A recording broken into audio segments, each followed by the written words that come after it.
to march into hell for a heavenly cause, and I know. Okay, ito na, Nelson. Ako may kanta. Relax lang. So, ako naging ko sa Ginoo, dili binuang. Sige, ko ba na? Kanang mudawat na ako. Kay daghan naman ko giagian. So, kita gud ka to eh. So, kanang sabi na ka to eh. Dili na nga. Dili ka. Kasi nagkana ko kayo nagian. Kadawatong ko ng tawhana, muna akong ninyuhan. Dayon, palanggakon ko. This is the prayer that I told God when I fought with Him. You have to give me a husband who will accept me as I am. Everything that I have. Everything that I was. Everything that I am. And everything that I will be. He should accept me. Without question or pause. Without second thoughts.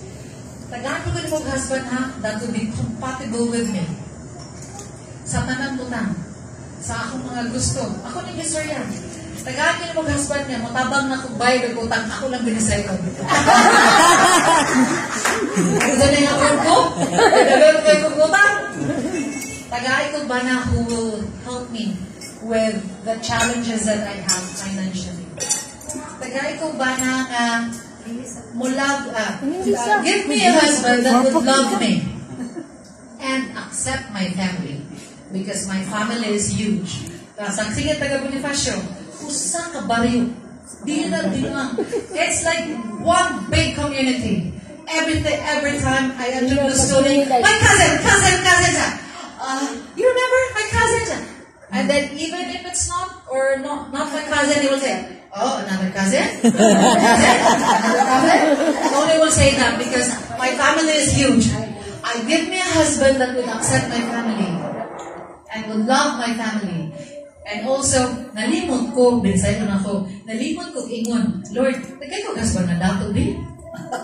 Nalimot ko, tagay ko husband na taas din. Nalimot na ko. Ang tanan akong gipangayo sa Ginoo gihatag. Everything that I ask God, He gave it to me. In Tony's small package, but big heart, big mind, and also big personality.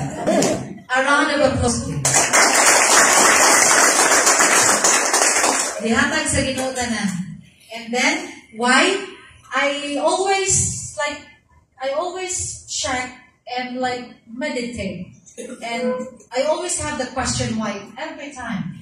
And then, God answered nga, ako kang ipadala diri not to lecture these people. But ako kang example nga nga pula ang inyong gisugot. Motive, inana ko ka-unclean. Inana ko ka-imperfect.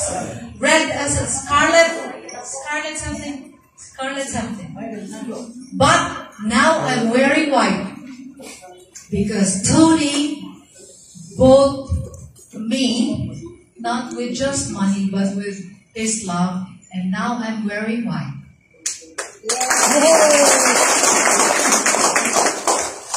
I would say I'm clean, I'm saved by His love. That's why, wala ko suot nga dili puti, Tony made me clean. And He gave me a chance to wear white and start again at the age of 50. Never lose hope. I'm standing here a testament that God answers prayer.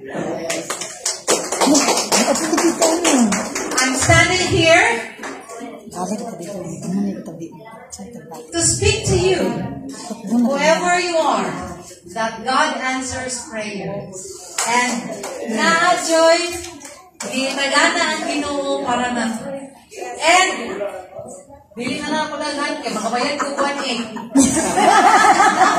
Kung ma-extend pa akong 5 pa. Pero money is not an issue. Wow! Yes. a bank. I have a bank. Pero, dila ko kasunod ako sa sulod. Okay? Thank you. So, hindi na ako dughanan pagdugang. I hope God speaks to you karong adlaw, karong orasa, kay naata diri. And I think everybody deserve a message from God and inspiration.